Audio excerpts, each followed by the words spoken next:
I'm not your ATM, Vanessa. This has to stop. The confrontation erupted in our once peaceful living room. I, Jenna, stood defiantly before my mother-in-law, Vanessa, and my husband, Ethan.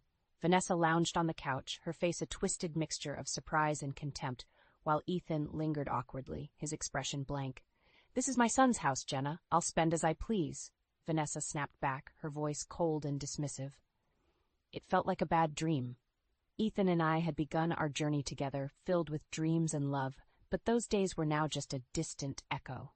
The man I had married, once so loving and understanding, had transformed into someone unrecognizable, parroting his mother's harsh words and ignoring my pleas. "Ethan, you see this, right? You understand how wrong this is?" I implored, turning to my husband, desperate for an ally. But Ethan just shrugged, his eyes void of the connection we once shared. "Jenna, she's my mother. What do you expect me to do?" he uttered, his voice empty of the affection that once comforted me. Realization washed over me like a cold shower. I was alone in this battle. To them, I was merely a means to an end, a dispensable part of their twisted family dynamic. I knew I had to break free. "All right," I said, my voice surprisingly calm. "I'll leave. And Ethan, we're done. I want a divorce." The room fell into a tense silence, the gravity of my words settling like dust. Ethan's face registered shock, a fleeting glimpse of the man I once fell in love with, but it quickly faded, replaced by an emotionless mask. "Fine, Jenna, what you need to, but don't think you're walking away with anything," he responded, his tone icy. I walked to the door, each step lighter than the last, leaving behind the oppressive weight of this house. Vanessa's voice, laced with malice, trailed after me. "Goodbye, Jenna. We'll be just fine without your drama." I didn't glance back. Exiting that house marked the end of a painful chapter and the beginning of an uncertain yet liberating journey. The cool evening breeze felt like freedom, washing over me with promises of a new beginning. I had no clear plan for what lay ahead, but I was certain of one thing. I would never allow myself to be diminished or disrespected again. This was the start of my story, on my own terms. Walking away from Ethan and Vanessa, my mind involuntarily drifted back to the beginnings of our story, contrasting sharply with the bitter end. I first met Ethan at work, where his charm and wit quickly captivated me. Our office romance blossomed into a deep connection, or so I thought. We shared dreams of a future together, dreams that now lay shattered at my feet. Our courtship was a whirlwind of affection and promises. Ethan often spoke of his difficult upbringing, raised solely by Vanessa after his father's departure. I saw a vulnerability in him that resonated with me, as I too had faced my share of hardships. But the Ethan I knew then was not the man I had just left behind. The first warning sign came the day I met Vanessa. Her demeanor was cold, her words sharp. "Ethan could do better," she had said, scrutinizing me with a judgmental gaze. Ethan, instead of defending me, chuckled nervously and changed the subject. I brushed it off, attributing it to first meeting nerves. How wrong I was. Our wedding plans were modest, but Ethan's excitement was palpable. He wanted a big celebration, to make up for the lackluster moments of his childhood. I admired his desire to turn past pains into joyful memories. But as the wedding drew closer, our differences became more pronounced. I had risen to a managerial position at work, a fact that Ethan initially celebrated. But soon his support turned to envy. Conversations about my work achievements became strained, and Ethan's demeanor grew cold. He started suggesting I should leave my job to focus on our home life, echoing Vanessa's archaic views on marriage. Then came the ultimatum. "You need to choose, Jenna, your career or our family," Ethan said one evening, his tone unyielding. "But why can't I have both? Why does it have to be a choice?" I responded, bewildered by his demand. Vanessa, who had increasingly become a permanent fixture in our home, chimed in. "A woman's place is in the home, Jenna. You're neglecting your duties as a wife." Their words stung like a slap. I realized then that their vision of our future was vastly different from mine. They wanted a version of me that fit their narrow expectations, a version I could never be. The final straw was Ethan's announcement of Vanessa moving in with us permanently. A decision made without my consent, a blatant disregard for our partnership. I felt like a stranger in my own home, my opinions and feelings irrelevant. As these memories flooded back, anger and hurt surged within me. How could I have been so blind? How could I have ignored the glaring signs of Ethan's inability to stand up to Vanessa? I was nothing more than a means to an end for them, a convenient addition to their twisted family dynamic. But no more. The Jenna that walked away from that house was not the same one who entered it. I was stronger now, wiser, and fueled by a desire for retribution. Ethan and Vanessa would soon learn that their actions had consequences they could never have anticipated. I was determined to make them pay for every tear, every moment of self-doubt they had caused me. My journey of revenge had just begun. The days following my departure from Ethan and Vanessa's grip were a blur of emotions. As I navigated my newfound freedom, the memory of Vanessa moving into our home replayed in my mind, marking the beginning of my unraveling. It was a sunny afternoon when Ethan casually mentioned his mother would be staying with us for a while. The news caught me off guard, but I tried to remain understanding. Vanessa had always been a looming presence in our marriage, but living with her was a challenge I hadn't anticipated. From the day she arrived, Vanessa made it clear that she considered the house her domain.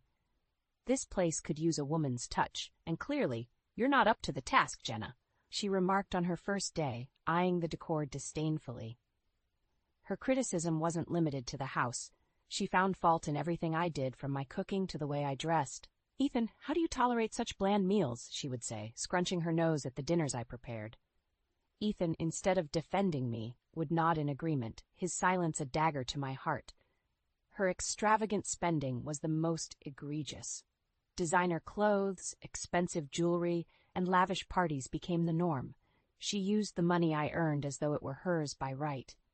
"A little luxury never hurt anyone, Jenna. You should try it sometime. Maybe then you'd understand," Vanessa sneered one evening, flaunting her new diamond necklace. I tried discussing this with Ethan, but he dismissed my concerns. "Mom's had a tough life, Jenna.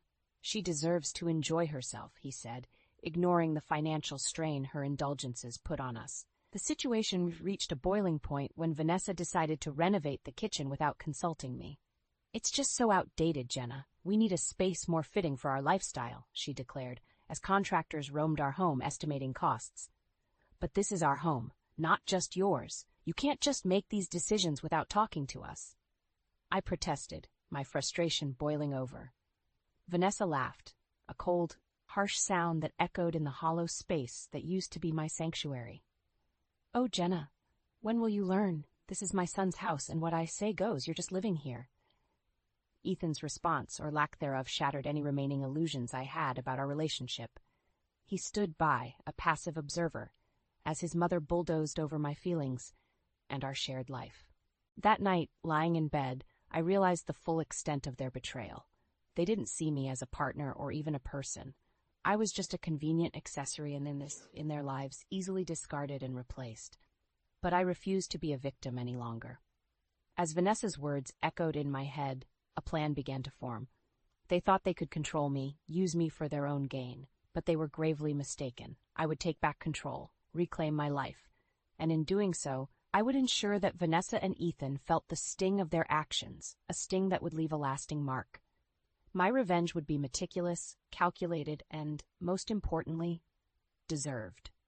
They had underestimated me for the last time. The weeks that followed were a crescendo of tension and silent battles. Living under the same roof with Ethan and Vanessa, I felt like a stranger in a home that once held the promise of love and companionship. But the true tipping point came unexpectedly, on a day that should have been about celebration, my birthday. The morning of my birthday, I woke up to an empty house. There were no signs of celebration, not even a note. I tried to brush off the disappointment, reminding myself that expecting anything from Ethan and Vanessa was futile. The day dragged on with an eerie quietness until the evening when even Ethan and Vanessa returned, bubbling with excitement. "We have great news." "Jenna!" Ethan exclaimed as they barged in, ignoring my evident dejection. Vanessa's eyes sparkled with a malicious glee. "We're going on a trip, a week in the Bahamas. Just think of the sun, the beaches, the luxury." I stood there, dumbfounded. "You're going on a trip? On my birthday? You didn't even remember." Ethan waved off my shock. "Oh, is it today? Well, happy birthday then. But listen, this trip is going to be amazing. Mom and I have been planning it for weeks." Vanessa chimed in. her voice dripping with faux sympathy. "Oh, Jenna, don't be so childish. Birthdays are just another day. Besides, you should be happy for us. We deserve this break." Their blatant disregard for me, on what should have been a special day, was the final straw. Anger bubbled inside me, a fiery blend of betrayal and hurt. "You're using my money for this trip, aren't you? The money I work hard for." Ethan shrugged, a dismissive gesture that ignited my fury. "Well, someone has to pay for it, and since you're the only one working—" Vanessa laughed, a sound that sent chills down my spine. "Honestly, Jenna, you should be grateful. We're spending your money on something worthwhile. It's not like you have any better use for it." Their words hit me like a physical blow. The audacity to use my hard-earned money for their frivolous pleasures while disregarding my feelings was appalling. I realized then that I was nothing more than a financial resource to them, a means to fund their lavish desires. "I can't believe this. You two are unbelievable," I shouted, my voice trembling with rage. "Calm down, Jenna. It's just money, and it's not like you're doing anything important with it," Ethan said, his tone patronizing. Vanessa smirked, adding insult to injury. "Exactly. Be a good wife and support your husband and his mother. That's your role, after all." Their words echoed in my mind, a cruel reminder of how little they valued me. But their smug faces, their condescending tones ignited something within me. A resolve, a burning desire for retribution. "This is it. I'm done. I refuse to be your personal ATM, your doormat." "You'll regret treating me this way," I vowed, my voice steady with newfound determination. Ethan and Vanessa exchanged amused glances, clearly underestimating the depth of my resolve. But I knew, at that moment, that my journey of revenge had truly begun. They had pushed me to my limits, and now they would face the consequences of their actions. In the days following my decision, I moved into a modest hotel, a temporary sanctuary as I plotted my next steps. The betrayal by Ethan and Vanessa had left a bitter taste, but it also fueled a fire within me, a desire to reclaim my life and exact revenge. I began by consulting a lawyer, meticulously laying out the years of financial exploitation and emotional abuse. The lawyer listened intently, occasionally nodding, his expression a mix of disbelief and sympathy. "We have a strong case here, Jenna. It's clear that you've been taken advantage of. Let's start with filing for divorce and freezing the joint accounts," he suggested. With each step, I felt a piece of my old self return, the Jenna who was confident, who wouldn't let anyone walk over her. I was no longer the woman who tolerated disrespect and manipulation. A few weeks into my hotel stay, my phone rang. It was Ethan, his voice laced with panic. "Jenna, where are you? The bank accounts are frozen, and we can't access any funds." I couldn't help but smile, a cold, satisfying grin. "Oh, Ethan, I'm taking back what's mine. You and your mother can't use me as your personal cash machine anymore." There was a pause, and then Ethan's voice grew desperate. "Jenna, please, you're overreacting. Let's talk about this. We're a family, after all." Family. The word echoed mockingly in my ears. "No, Ethan, we were never a family. You chose your mother over your wife, and now you must face the consequences." As I ended the call, a sense of empowerment washed over me. This was just the beginning. Vanessa and Ethan had underestimated me for far too long. They thought they could control and use me, but I was about to show them just how wrong they were. The next phase of my plan involved exposing their true characters. I reached out to mutual friends and colleagues, sharing my story. The reactions were a mix of shock and support. "I always knew Vanessa was difficult, but I had no idea it was this bad," a former colleague said, her voice filled with indignation. Word spread, and soon Ethan and Vanessa's social standing began to crumble. Invitations dwindled, and their once bustling social life faltered. I watched from the sidelines, a bittersweet satisfaction in seeing them isolated, a taste of their own medicine. But the true revenge was yet to come. I had one last card to play, one that would ensure Ethan and Vanessa would never forget the price of their actions. The final move was a legal stroke of genius. Through my lawyer, I initiated a case to claim back the funds Vanessa had squandered. The evidence was overwhelming, and the law was on my side. The day we received the court's decision in my favor was the day I truly felt vindicated. Ethan's pleas for forgiveness and Vanessa's attempts to negotiate fell on deaf ears. They had made their bed, and now they had to lie in it. The financial strain was just a start. I wanted them to feel the same helplessness and despair they had subjected me to. As I prepared to leave the hotel and start anew, I knew that the path ahead would be challenging. But I also knew that I was no longer the same woman who walked into this situation. I was stronger, wiser, and most importantly, free. The day of reckoning had arrived. After weeks of meticulous planning and legal maneuvering, I was ready to confront Ethan and Vanessa directly. I had arranged a meeting under the guise of discussing the divorce and settlement. As I entered the cafe where we agreed to meet, I saw them sitting there, a picture of anxiety. Vanessa's face, usually so composed, was etched with worry. Ethan looked up as I approached, his eyes searching for a sign of leniency. "Jenna, thank you for agreeing to meet," Ethan started, his voice unsteady. "Look, I know things got out of hand, but we're family. Can't we just put this behind us and start over?" I couldn't help but scoff at his audacity. "Start over? After everything you and your mother have done? You must be joking." Vanessa interjected, her tone a mix of desperation and cunning. "Jenna, dear, let's be reasonable. We all made mistakes, but we can work this out. We're willing to make amends." Their pleas were a stark contrast to their earlier arrogance. It was satisfying to see them squirm, to witness the shift in power. Mistakes? You call years of manipulation and financial abuse a mistake? I retorted, my voice firm. You two have shown no remorse for your actions. Now, you will face the consequences. Ethan's face paled, a realization dawning on him. Jenna, please, we need the money, the lifestyle, the reputation. We can't lose everything. Vanessa, ever the manipulator, tried a different approach. Think about what's best for all of us, Jenna. We can still be a family. Isn't that worth more than revenge? But their words fell on deaf ears. I had seen their true colors, and there was no going back. This is no longer about money or reputation, I said, my resolve unwavering. It's about justice. You will both pay for what you've done. The court has ruled in my favor, and you will comply with its decision. The look of defeat on their faces was the vindication I had sought for so long. I stood up, ready to leave the past behind. This is where our paths diverge, Ethan and Vanessa. I hope the lessons you learn from this are profound and lasting. Goodbye. As I walked away, I didn't look back. I had turned the tables on them, reclaimed my dignity and independence. The future was uncertain, but it was mine to shape. Ethan and Vanessa were now just a part of my past, a painful chapter that had come to a close. In the aftermath of my final encounter with Ethan and Vanessa, I found myself standing at a crossroads. The chapter of my life dominated by their deceit and manipulation was closed, but the journey ahead was mine to chart. The taste of victory was sweet, yet it bore the complexity of hard-earned lessons. I had moved into a new apartment, a space that was entirely my own.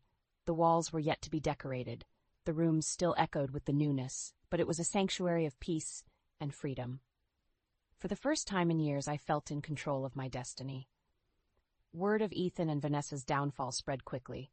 Their once prestigious social circle had crumbled, leaving them isolated and disgraced. The lavish lifestyle they had so greedily pursued was now a distant memory, replaced by the harsh reality of their actions. But the true reward of my journey was not in their downfall. It was in the reclaiming of my identity and the rebuilding of my life. My career, which had once been a point of contention in our marriage, flourished. I was promoted, recognized for my resilience and dedication. Colleagues who had heard of my ordeal expressed admiration and support, further fueling my drive to succeed. I often found myself reflecting on the journey. The pain and betrayal had been real, but so was the strength I discovered within myself. I had faced my fears, stood up against injustice, and emerged victorious. The final twist of fate came unexpectedly one day. As I sipped coffee in a cafe, the same one where I had last seen Ethan and Vanessa, I overheard a conversation at the next table. It was about them. They were struggling, facing legal battles and financial ruin. Vanessa, once so proud and haughty, was now a shadow of her former self, humbled by the consequences of her greed and manipulation. As I listened, I felt no joy in their suffering. Instead, I felt a sense of closure. My revenge had been served, justice had been meted out, but I no longer dwelled in the past. They were a chapter closed, a lesson learned. I finished my coffee and stepped out into the sunlight, feeling its warmth on my face. The world around me seemed brighter, filled with possibilities. I had survived the storm and was now basking in the calm that followed. As I walked down the street, I realized that my story was not defined by Ethan and Vanessa, nor by the pain they had caused. My story was about resilience, about rising from the ashes and forging a path of my own. I smiled, embracing the future with open arms. The road ahead was mine to travel, filled with hope, opportunities, and the promise of new beginnings.